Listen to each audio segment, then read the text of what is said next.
আসসালামু আলাইকুম। আজকে খুবই গুরুত্বপূর্ণ একটি বিষয় নিয়ে কথা বলবো। আসলে কে কোন রাজনৈতিক দল করবে এটা তার ব্যক্তিগত বিষয়, কিন্তু যখন ইসলামে নাম বলে ধর্মভিত্তিক রাজনীতিকে যারা ভণ্ডামি বলবে, ধর্মভিত্তিক রাজনীতি বলতে কিছুই নেই, এটা ধর্ম ব্যবসা বলবে, তখন তো তার অবশ্যই কোরআন হাদিসের দৃষ্টিকোণ থেকে জবাব দেওয়া দরকার। গত কয়েক শতাব্দী আগেও মুসলিমদের মধ্যে রাজনৈতিকভাবে বিভিন্ন জন ক্ষমতা কেন্দ্রিক বিভিন্ন ফিতনা ফাসাদ হয়েছে, তবে কয়েক শতাব্দী আগেও কেউ মানব রচিত কোনো মতাদর্শকে গ্রহণ করে নাই। আমরা যদি তাকাই, ইউরোপে রেনেসাঁ আন্দোলন, ফরাসি বিপ্লবের মাধ্যমে যারা পোপ ছিল তাদের নিয়ম নীতি অনুযায়ী রাষ্ট্র পরিচালনা করা হতো।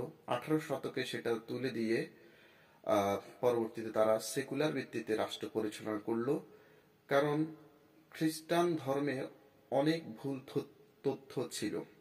কিন্তু ইসলামও তো এটা নেই। ইসলাম তো হচ্ছে সর্বশেষ আসমানি গ্রন্থ, এখানে সকল বিষয়ের সমাধান রয়েছে।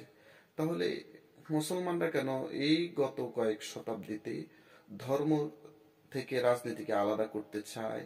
সেটার কারণ কি? এটা কি ইসলাম পারমিশন দিয়েছে? আমরা যদি বিশ্বনবী সাল্লাল্লাহু আলাইহি ওয়াসাল্লামের জীবনে দেখি, বিশ্বনবী সাল্লাল্লাহু আলাইহি ওয়াসাল্লাম 63 বছর মধ্যে 53 বছর জিন্দেগি তিনি মক্কাতে কাটিয়েছেন, বাকি 10 বছর তিনি মদিনাতে কাটিয়েছেন।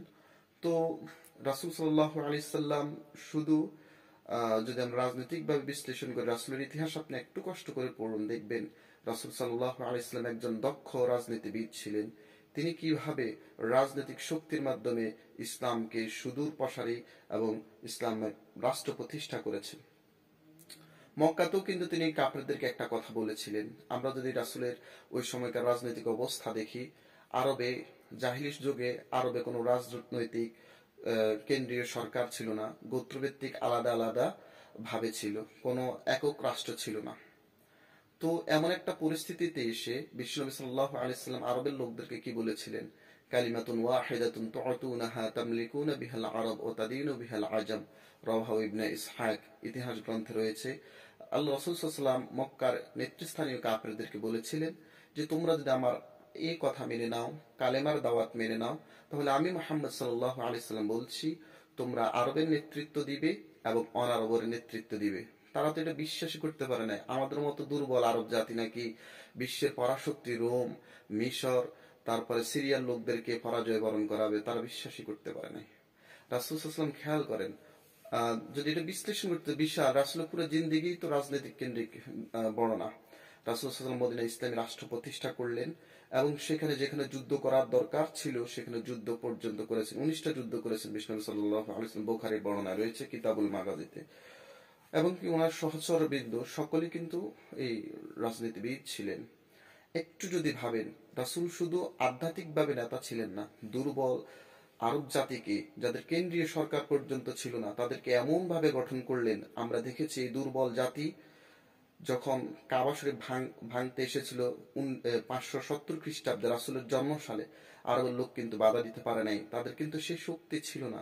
কিন্তু রাসূলুল্লাহ সাল্লাল্লাহু আলাইহি সাল্লাম আরব লোকদেরকে এমন ভাবে প্রশিক্ষণ দিলেন, তারা সারা পৃথিবীতে নেতৃত্ব দিয়েছিল মধ্যযুগে, এবং তারা সে মিশর হতে সিরিয়া, রোম সাম্রাজ্যকে পরাজয় বরণ করিয়েছে।